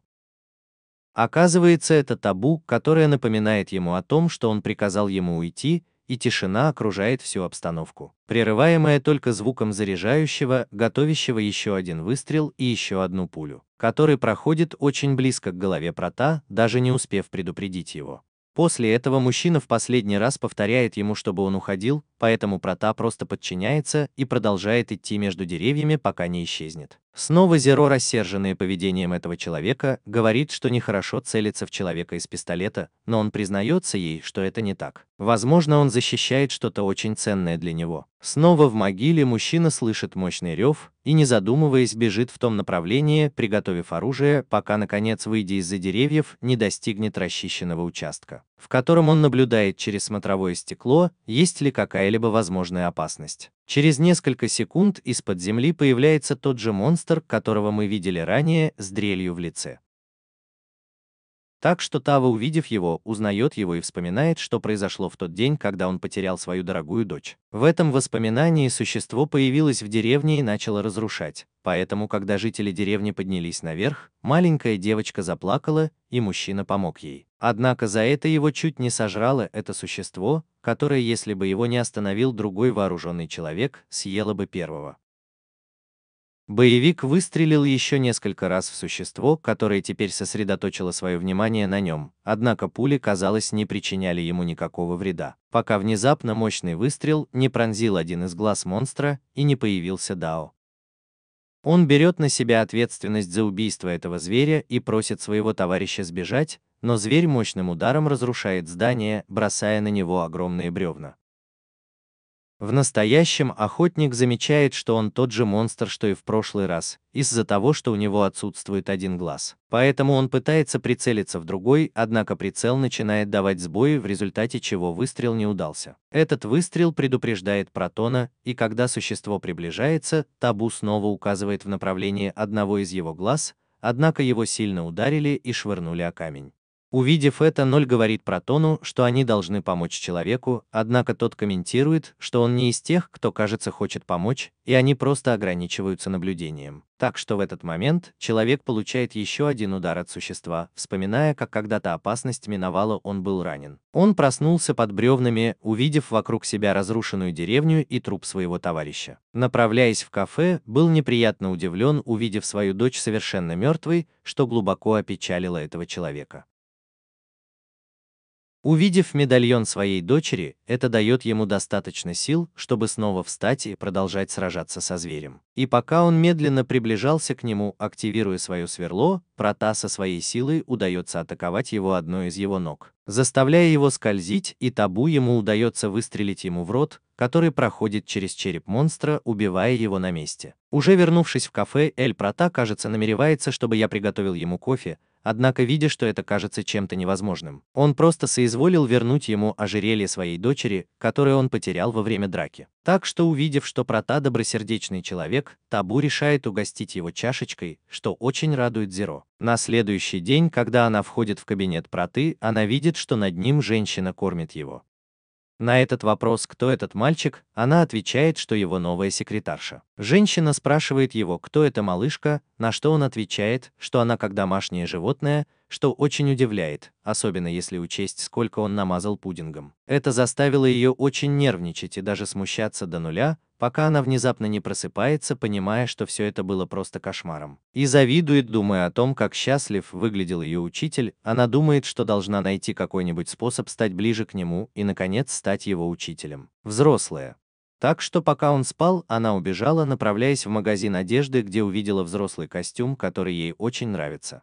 Однако очень дорогой. И в этот момент Эмилия, кажется, удивляет малышку. Фильтрация прекратилась, и женщина спрашивает его, почему он не с Протой, на что она отвечает, что сегодня это личное. Услышав это, понимает, что Зеро смотрел на костюм, поэтому спрашивает его, не хочет ли он его примерить. И хотя сначала он отрицает это, в общем, она наконец соглашается попробовать это, хотя и немного неохотно. Она переодевается, однако из-за ее небольшого роста костюм ей довольно велик, о чем жалеет продавщица, так как у нее нет более маленьких размеров. Так что она постепенно примеряет разные наряды, в которых ни один из них ее не убеждает. Наконец, когда она выходит из магазина, у нее завязывается разговор, в котором Зеро говорит, что хочет выглядеть более взрослой. В этот момент появляется Дайсон, который приглашает их съесть пудинг, что очень радует малышку. Поэтому после еды они обсуждают причину, по которой они обе собрались, и объясняют ей, что Зеро хочет казаться более взрослой. Услышав это, Дайсон предлагает сменить прическу, сходив к стилисту, у которого после примерки разных причесок ни одна из них не убеждает, пока ей не покрасят волосы темного цвета.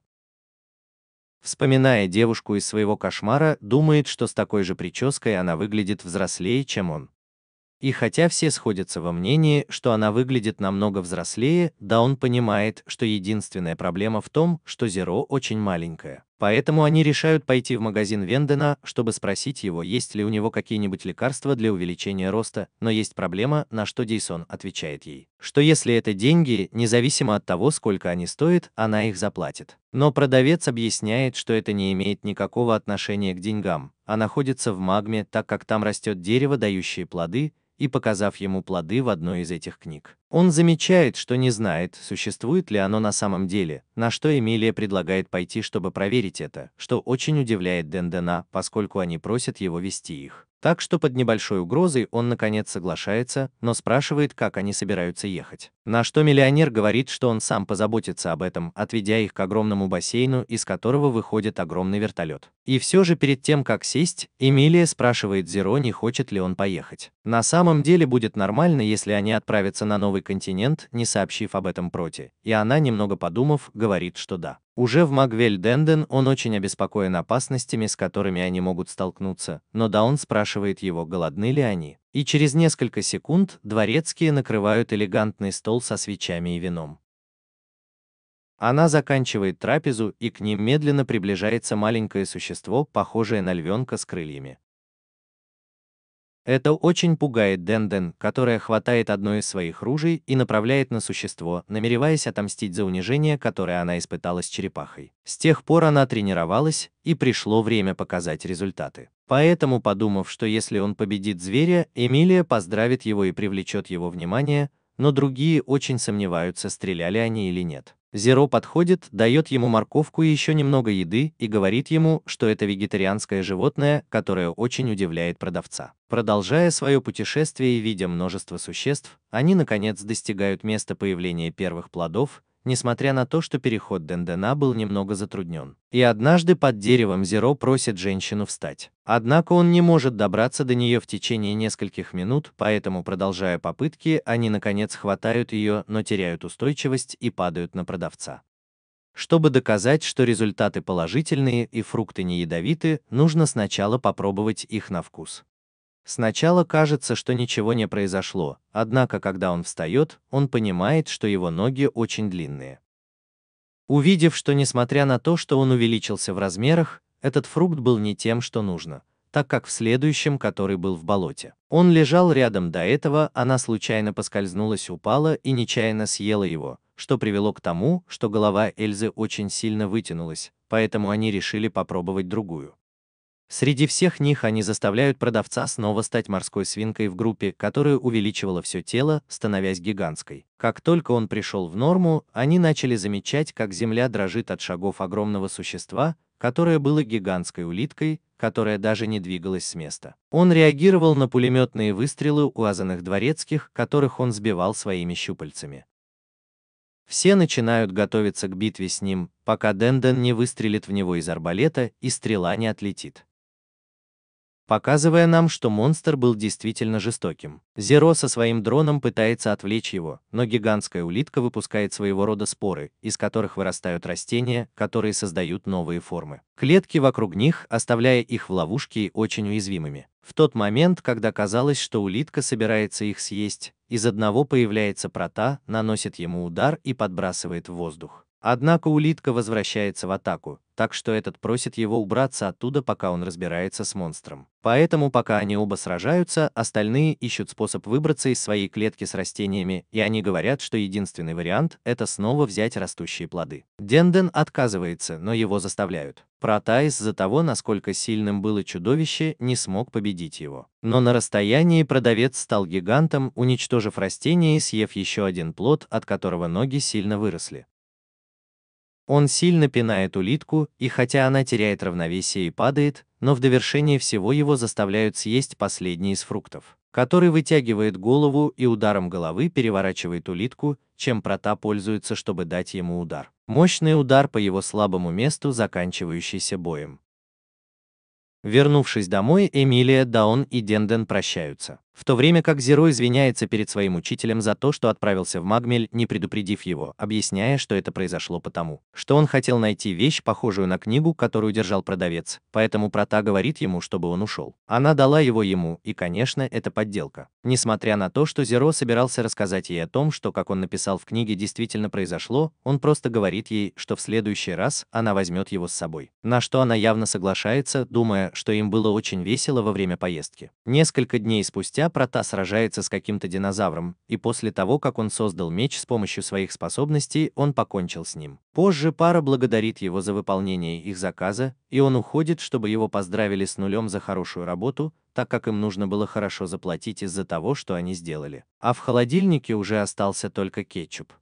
После этого Прота говорит, что сегодня вечером они будут ужинать стейком, но его ученик говорит ему, что так увлекаться нехорошо, поэтому в конце концов они решают поужинать крокетами, так как они хорошие и дешевые. Разговор прерывается смехом на заднем плане, который удивляет Прота, который, когда отправляется на расследование, обнаруживает, что мужчина играет со змеей с двумя головами, которая обвивается вокруг Господа и щекочет его. Несколько сбитый с толку Прота спрашивает его, что он делает, на что тот объясняет, что изучает экологию живых существ в этом районе. Поскольку Магмель – это место, где каждый день встречаются новые и неизвестные существа, и после сообщения, что змея не опасна, даже агрессивная, это не уходит. Вот когда мужчина представляется как Роберто, и как раз перед тем, как пожать ему руку. Он удивляется, как стальная стрекоза, которая объясняет, что если это хищники, они пытаются их съесть. У него болит рот из-за твердости его тела, твердого как алмаз, чтобы потом увидеть наземную рыбу, которая объясняет, что она эволюционировала, чтобы ходить и развивать легкие. Пока Прота и шокированные говорят о том, что мальчик, несмотря на то, что он несколько странный, видно, что он предан животным. В этот момент Роберто просит Прота последовать за ним, так как он собирается показать ему его любимое место. По прибытии туда оказывается, что это гигантское дерево с висящими на нем гнездами, и на одном из них есть 3 птенца очень необычной птицы. Поэтому мужчина подходит ближе и показывает ему свое любимое место. Он кормит их. В этот момент похожее на динозавра существо с цветочной головой привлекает внимание Роберто, который направляется к животному, не зная, о чем идет речь. Однако Зеро быстро реагирует, останавливая его, когда это чудовище выпускает своего рода газ, в то время как Прота создает стрелу, чтобы убить его. Пусть животное отступит, мяч, который, кажется, привлекает его внимание, поскольку он преследует его, и вентилятор для выпуска газа. Когда ты спрашиваешь Роберто, все ли с ним в порядке, он больше беспокоится о цыплятах. С другой стороны, недалеко отсюда двое мужчин по имени DJ C и Baby Fat, у которых есть камера, снимают видео, рассказывающее о сегодняшнем плане поиграть в дартс. Показывающий какого-то грызуна, привязанного к дереву с яблочком на груди, которые жмутся друг к другу. Немного поспорив о том, что на него не очень интересно смотреть, потому что животное не выглядит очень страшным, Дьюце бросает дротик, убивая бедное животное. С другой стороны, Прота объясняет Роберто, что происходит, когда ты вдыхаешь дым, который испускает монстр, которого они только что избежали, что создает галлюцинацию. На что мужчина спрашивает, что он бросил в него, чтобы привлечь внимание существа. Прота отвечает, что это были семена мака, так как это одно из его любимых блюд. После этого ему продолжают объяснять, что если вы вдохнете газ, у вас возникнут галлюцинации о вещах, которые вы больше не хотите видеть, и очень глубокие страхи перед человеком. И он рассказывает им, что в последнее время у него не очень хорошие времена, так как он наблюдает, как маленькие животные в этом районе умирают распятыми с разинутыми ртами, заваленные камнями и даже изрубленные на куски. Как только мы закончим видео, Дьюце и Baby Fat не очень довольны результатом, потому что жертвы их игр умирают слишком быстро. В этот момент они видят несколько привлекающих его внимание птиц, поэтому они преследуют их, пока не доберутся до дерева, на котором явно находится гнездо. Поэтому диджею приходит в голову идея снять видео, в котором они поджигают дерево, так как это наверняка привлечет к ним много-много посетителей. И после того, как они поливают гнезда маслом, они поджигают их. На расстоянии Роберто и Эль Прата видят большой столб дыма, поэтому они бегут к месту происшествия, в то время как двое ютуберов снимают, как горит дерево через несколько минут, когда они наконец прибывают. Дерево уже полностью обожжено, и это очень беспокоит Роберто, когда он видит, что его любимые птенцы сгорели дотла. И он вспоминает, когда впервые нашел их, когда их гнездо упало, привязав его обратно к дереву, чтобы они могли выжить. В этот момент Прата сообщает мужчине, что пожар был вызван, поскольку если дерево сгорело так быстро, это не могло быть вызвано естественными причинами. Почти что за этим он приказывает Нулю осмотреть местность, пока мужчина встает.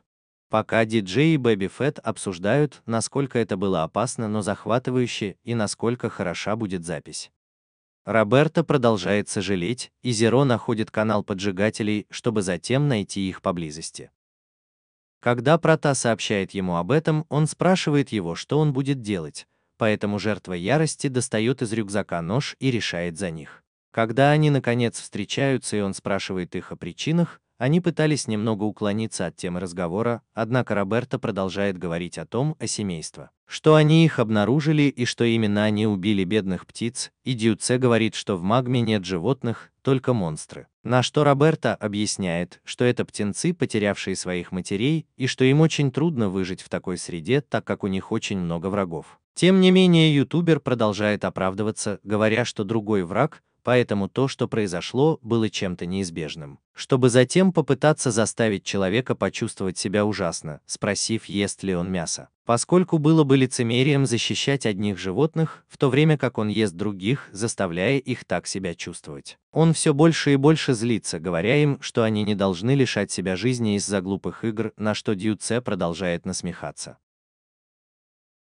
Постепенно этот аргумент заставляет Роберта чувствовать себя все хуже и хуже, пока ютубер не продолжает говорить, что нет проблем, если он убьет одну или двух птиц, что довольно легко сделал бы любой. И увидев, что рядом с ним была масляная ящерица, он тоже решает поджечь ее своей зажигалкой, так как думает, что она наверняка будет очень хорошо гореть. После этого мужчина набрасывается на диджея, когда тот начинает его бить, и просит его извиниться перед всеми. Этот действительно напуганный просит своего партнера о помощи, но в этот момент Роберто достает свой нож и снова требует, чтобы они извинились, и напряжение начинает нарастать, пока его не порежут внезапно, когда Прата показывает им неповрежденную ящерицу, которая объясняет, что они не горят. А потом ты пугаешь Бэби Фэта, говоря, что теперь, когда они его приготовили, они должны съесть его, на что он в ужасе убегает. Теперь, когда ютубер остался один, Роберто в последний раз снова требует от него извинений, готовясь нанести ему удар ножом, но Хуста останавливает Прата, который говорит ему, что ему не нужно становиться таким же человеком, как они, в дополнение к тому, что они должны бежать оттуда, так как приближается гораздо больше монстров. Сказав это диджею, если его привяжут к скале, а Прата скажет Роберто, что он тот же заводной монстр, что и раньше. И несмотря на то, что ютубер требует, чтобы они отпустили его, они просто уходят, попрощавшись, в то время как дрон привлекает маковое семя рядом с этим. Как только существо приближается к диджею, он смеется над тем, что монстр такой маленький, однако этот, когда ты распыляешь, заставляет его увидеть свои самые большие страхи. В то время как явно на расстоянии Роберто и Прата наблюдают за ним. И когда мужчина спрашивает его, что они будут смотреть на мальчика, он просто отвечает, что у всех нас есть вещи, которые не очень страшны, поскольку вернувшись в нулевой город. Он рассказывает ей, что загрузил видео, унижающее диджея и Бэби Фэта, на их канал, и этот канал стал по-настоящему знаменитым. Так что из-за стыда они больше не будут появляться на публике, не говоря уже о том, чтобы сниматься в фильмах. Вещи такого рода. Роберто говорит ему, что в тот момент он думал, что убивать это нормально, но благодаря ему он понял, что так высокомерно говорить о жизни нехорошо, и благодарит его за его помощь. После этого он уходит, пока Прата разговаривает со своим учеником в вертолете и говорит ему, что сегодня на ужин должен быть стейк. На что тот сзади говорит ему, что ему не следует так волноваться. Он отвечает, что это была шутка и что с крокетами все будет в порядке. На следующую нулевую ночь ей в постели приснился кошмар, в котором, когда она проснулась, она была скована по рукам и ногам несколькими кандалами. И постепенно из длинного коридора послышались шаги, приближающиеся к камере, в которой она находилась, позволяя заглянуть между прутьями лицо пожилого джентльмена, которое очень напугало девушку и безутешно просило остановиться под пристальным взглядом рыжеволосого парня примерно того же возраста.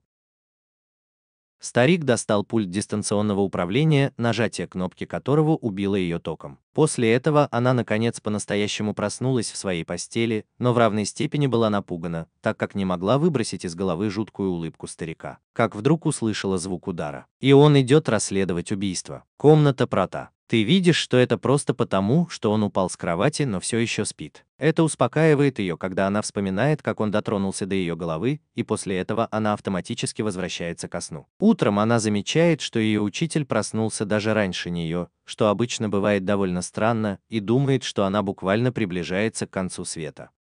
После небольшого разговора он говорит ей, что ей нужно уйти по делам, и оставит ее одну на весь день, на что она спрашивает его, не хочет ли он, чтобы я приготовила ему завтрак. Но поскольку мальчик спешил, он говорит ей нет. И это беспокоит гораздо больше, чем 0. После того, как Прота уходит, она видит странную отметку в календаре, поэтому решает остаться со своими друзьями, потому что она несколько расстроена, так как Прота никогда не говорил ей, куда идет. Они не видят ничего странного в том, что он встал рано и ушел не позавтракав. Однако Зеро объясняет ему, что на самом деле это что-то очень необычное. Так что буквально что-то должно происходить, поскольку он не встает рано, несмотря на многие уловки, которые он пробует. После разговора о том, какие причины могут побудить человека действовать так опрометчиво, Зеро вспоминает, что у него что-то было написано в календаре. Честер говорит, что это может быть что-то связанное с жеванием, на что Эмилия спрашивает его, познакомилась ли она с ним, но она отвечает, что нет, так как Честер говорит, что это может быть связано с жеванием, что когда она встретила Прота, его уже не было. Когда он спрашивает ее, как она познакомилась с мальчиком, она опечалена и вспоминает лицо старика, приказывающего поймать Проту и угрожающего убить ее электрическим током, если она не подчинится ему. Поэтому, схватив ее за шею, он начинает тискать. С нулевым ответом со стороны мальчика, вместо того, чтобы погладить его по голове и сказать, что теперь все будет хорошо, так как некий человек попросил ее найти и защитить. Все ожидали нулевого ответа, однако она просто сказала, что взяла его, что удивило всех за столом. Чего они не знали, так это того, что из бара за ними наблюдал человек в капюшоне, который передавал отснятый материал старику, которого звали Бертон. В этот момент выстрел привлекает всеобщее внимание, и оказывается, что это бэктендер, который есть не что иное, как бэктендер. Само табу. Он просит их молчать или уйти, в то время как со своей секретной базы Бертон начинает мобилизовывать все больше своих приспешников в капюшонах. С другой стороны, в Магмеле Прота прибывает в большой деревянный дом на дереве, в котором он жил вместе с жеванием. Она начинает все убирать и вытирает каждый уголок. И, наконец, когда она останавливается передохнуть, вспоминает прощание, которое она провела со своим учителем. Когда она спросила его, увидятся ли они снова, он ответил, что вероятно нет, но несмотря на это, она должна сдержать обещание защищать вечно на 0. Поэтому мальчик отправился на гигантскую базу посреди моря, где содержалась маленькая девочка. Расставшись со своими друзьями и вернувшись в дом, Зеро с радостью идет поприветствовать Прота в его кабинете. Но получает травму, когда понимает, что тот, кто сидит за столом, это он. Ее хозяин, который выходил из дома и возвращался домой. Внезапно в голове девочки возникает травмирующее воспоминание, которое напоминает ей о пытках и испытаниях, которым они подвергались в детстве, когда мужчина приветствовал ее как 5, и прежде чем она использует свои силы, на нее нападает один из его приспешников, старика в капюшоне. Несмотря на это, она сердито говорит ему, что это место кресла учителя, и мы можем наблюдать, как остальные приспешники расходятся посреди рынка в разные стороны. Бертон напоминает ей о том, что ее настоящий хозяин он, и указывает на устройство, с помощью которого он давал ей разряды, говоря ей, что это новая модель. И спрашивает, не хочет ли она попробовать ее, на что она отвечает, что это больше не чей-то эксперимент, и старик спрашивает ее, не хочет ли она попробовать. Вы сможете сказать то же самое после того, как что-то увидите. Именно тогда на большом экране вы увидите Дендена рядом с одним из людей в капюшонах. 0 спрашивает его, что он собирается делать, и Бертон отвечает, что все будет зависеть от его ответа, в то время как продавец думает, что в его магазин пришел еще один чудак. Видя, что ты не отвечаешь на его вопросы, он собирается выгнать тебя. После небольшого разговора с малышкой, не получив ответа с ее стороны, говорит ей, что время истекло. И учит ее, что произойдет, если она не подчинится, заставляя своего приспешника выскочить из комнаты. Магазин таким образом автоматически убивает Дэндена и после этого снова спрашивая, кто его настоящий хозяин, но увидев молодую женщину в шоке. Он решает снова побудить ее, показывая ей остальных своих друзей, к которым один за другим подходят остальные приспешники. И в последний раз спрашивая ее, кто ее настоящий хозяин. «Я люблю». Под угрозой уничтожения остальных своих близких, она отвечает, что он ее единственный хозяин. Все это происходит, когда Прата прибывает на своем вертолете в город. Когда он прибыл на свою базу, его ждало видео, на котором был старик. Это заставляет его вспомнить, как он однажды спас ее, когда старик хотел, чтобы она сразилась с одним из самых опасных зверей на новом континенте, чтобы пробудить ее силы. Однако, как только девушка собиралась атаковать существо, Прата вырвался из ее волос, получив непреднамеренный удар. Старик извинился за то, что запачкал ее комнату и забрал девушку, в отместку научив ее, как ее друзья в опасности. Воспоминание о том, как он спас ее, продолжается до того момента, когда Бертон приказывает Зеро поймать парня, угрожая убить ее электрическим током. Но Бертон не дает ему этого сделать. Этому человеку с его способностями удается разорвать пульт на части, вырвав его из рук и сильно ударив им человека, оставив у него большой шрам на лице. На камерах видно, как убивают каждого из его друзей, когда его подчиненные взрывают его, что расстраивает Прата. В то время как Бертон говорит, что все только начинается, уча его, что у его ученика тоже есть взрывное ожерелье, и говорит ему, что он будет его ждать, так как и он, у него есть взрывное устройство. Он украл у нее все, теперь все перевернулось с ног на голову. Это предупреждает его, что, возможно, это даже не приведет к повторной встрече, и это заставляет Прата среагировать. Который, повернувшись, понимает, что за ним стоит человек в капюшоне со взрывающимся насекомым на голове, которое в конечном итоге взрывается в нескольких дюймах от него. И после этого Бертон в фургоне уезжает из этого района, смеясь, увидев, что его план выполнен. «Я возвращаю тебя на базу, Бертон». Этот помнит, как Прата разрушил все его объекты и оставил этот след на его лице. Теперь, когда его эксперимент вернулся в его камеру, он начал вспоминать все испытания, которым он подвергал маленькую девочку, с намерением активировать ее способности Лактора, приняв решение использовать ее в своих целях. Боль и отчаяние как спусковой крючок теперь, когда у малышки не хватило сил, чтобы затем активировать свое устройство и дать ей огромный толчок. Вернувшись в настоящее, нулевая опустошенная просто хочет снова быть рядом со своим учителем. И она начала беспокоиться о том, в порядке ли он, молясь и пытаясь заставить себя поверить, что если она все еще жива, я пойду и спасу ее. После этого ей подают еду через небольшую щель в стене, так что она с любопытством решает выглянуть, чтобы посмотреть, что там на другой стороне. Видя, что за решеткой заперты еще несколько парней примерно ее возраста. Именно тогда она узнает Року, парня, которого она видела там раньше, и который немного зол на нее, так как она говорит, что к ней всегда относятся очень по-особенному. Когда она спрашивает его, не является ли он также Лактером, он отвечает, что был таковым в прошлом, но больше им не является. И после нападения Прата им удалось сбежать, но их явно снова схватили, так как они нашли их, потому что они жили на улице. Вот так, что в наказание они отняли у них власть. И что никто не может спасти ни его, ни ее.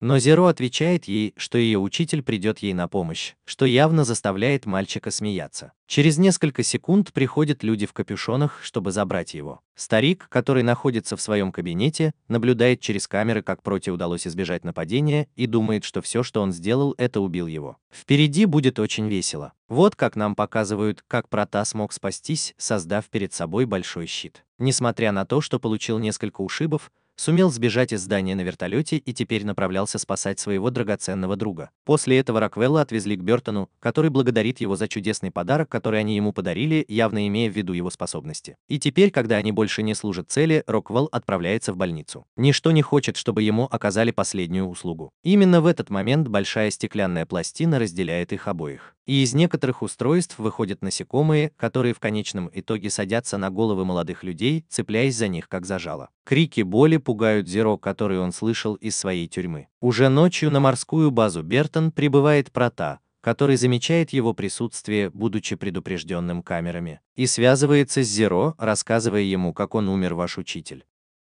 После просмотра видео рушатся последние надежды, которые у малышки были, в то время как старик ожидал прибытия Прата. Зеро безутешно плачет, вспоминая каждый момент, проведенный рядом со своим учителем с тех пор, как он спас его, выполняя задание поручения.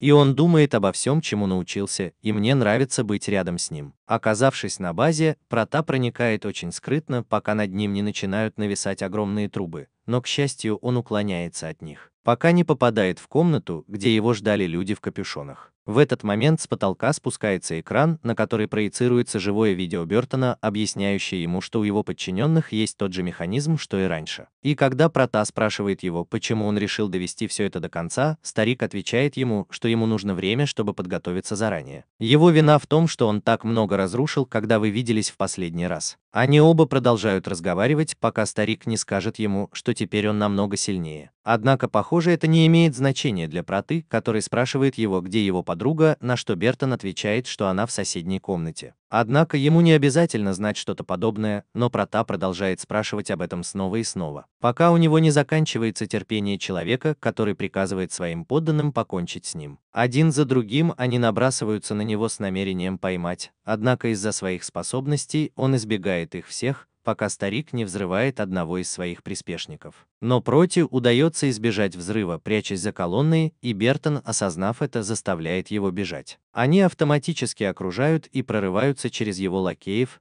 но он сильно удивляется, когда понимает, что ему удалось избежать удара, прикрывшись одной из рук, созданных его силой. Однако я оказался в ловушке под обломком колонны, оставшись наедине с одним из живых приспешников, которым был Року. Прата, быстро рубящий мечом, успевает снять с него ошейник, думая, что таким образом он остановит взрыв. Однако Бертон отвечает ему, что больше нет, это был способ обойти это, включившись в насекомое на его голове, что закончилось большим взрывом, в результате которого Прата ударился об одну из опор.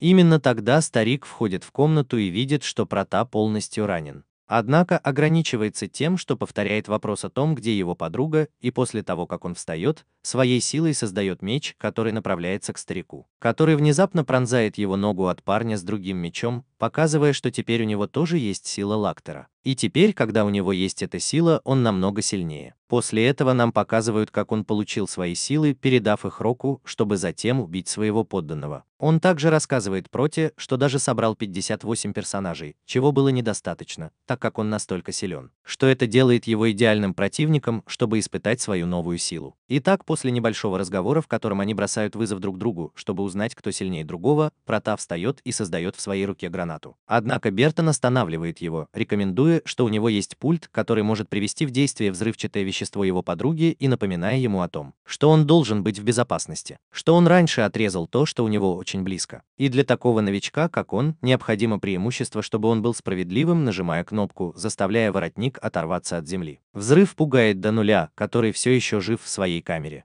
В то время как старик говорит Проти, что он действительно относится к этому серьезно. Он продолжает бить молодого человека и, посмотрев на его меч, думает, что если бы он использовал его, он бы слишком быстро покончил с этим. И на самом деле он хочет получить от этого удовольствие. Поэтому он превращает свой меч в биту с шипами и начинает приближаться к Проту. Этот бьет его, но нанося удар по поясу с инструментами мальчика, он пропускает удар, однако на этот раз повторяет движение. Если, нанося ему мощные удары и один за другим, он начинает подметать им пол. Однако Прата фиксируется на двери, через которую пришел старик, поэтому, воспользовавшись одним из его ударов, он создает гранату, которую толкает летучая мышь, пока она не достигнет смотровой площадки камеры, явно равной нулю, заставляя его взорваться, и именно тогда Прата дает ему знать своему ученику, что он все еще жив, чему она действительно очень рада. Это приводит старика в ярость. Он снова бьет Прата и угрожает ему взорвать устройство, но мальчик говорит ему, что если она надавит на него, его месть не будет завершена, поскольку ее единственная цель – отомстить ему, а не ей. После этого он просит своего ученика попытаться вспомнить, поэтому, снова превратив свой халат в меч, Бертон пользуется возможностью, чтобы нанести ему удар в спину. Это заставляет Зеро вспомнить, когда она была спасена, и как теперь Прата станет ее новым владельцем. Однако сказал ей, что ему не нравится, когда его так называют, и он предпочитает что-то вроде учителя, чтобы потом представиться друг другу, но из-за имени девушки. Это имя было изменено на просто Зеро, начиная с я,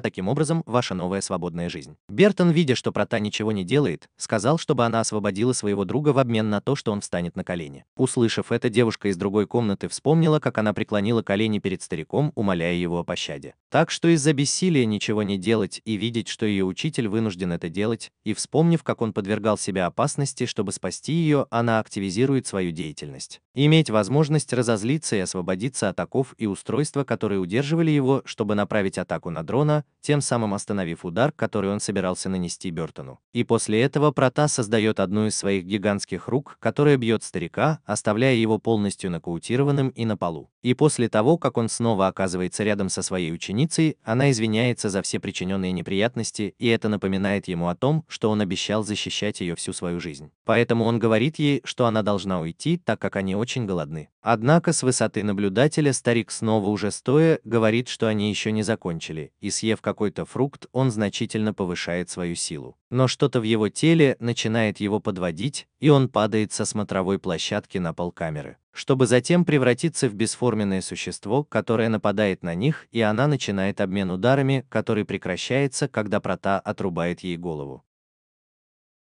Однако существо начинает регенерировать и следует за боем, поэтому пока мальчик уклоняется от атак. Он замечает, что высоко на потолке есть выход, в котором находится огромный вентилятор, и просит Зеро поднять его на крышу со своим дроном, в то время как она пытается остановить его. Он покидает базу, так что существо автоматически подчиняется, когда они начинают подниматься, преследуемое монстром, который начинает карабкаться по стенам, не переставая атаковать. И каким-то чудом им удается пройти сквозь пропеллеры, не будучи порезанными, в отличие от монстра, который в конечном итоге разрушает крышу. Но несмотря на это, этот не останавливается, и теперь они вместе начинают последний бой с существом, которое, создав огромный молот, наносит удары в направлении мальчика, полагая, что уже покончило с его жизнью, только чтобы понять, что над ним были две гигантские руки, которые держали его, которые прижимают его так же сильно, как и остальную часть здания, к земле, автоматически погружаясь под воду. Уже на маленькой лодке, немного удаленной от места взрыва, они оба воссоединяются, очень счастливые тем, что оказались в безопасности. В то время как Прота думает, что сдержал обещание, которое он дал Шуину, и, повернувшись к своему ученику, видит, что ему грустно из-за смерти своих друзей. Но увидев, что он в безопасности, он говорит: «Я не знаю». Он учит, что это не так, связывая его с ними, где они объясняют, что и Честер, и Эмилия выжили благодаря защите корабля, в то время, когда он выжил благодаря броне лимузина. И Табу дало ему время спрятаться в укрытии магазина, но Дендану просто повезло, и он выжил, несмотря на то, что был тяжело ранен. Наконец, Зеро спрашивает Прота, где он был накануне, на что он отвечает, что ходил в дом Шуин, так как раз в год он ходит туда убирать. Чтобы наконец сказать ей о том, что когда-нибудь секреты нового континента будут раскрыты, и что в этот день он хочет, чтобы она была рядом с ним. Как только они оба окажутся дома, они вспомнят, как счастливы остановиться друг с другом. И на этом заканчивается эта невероятная история.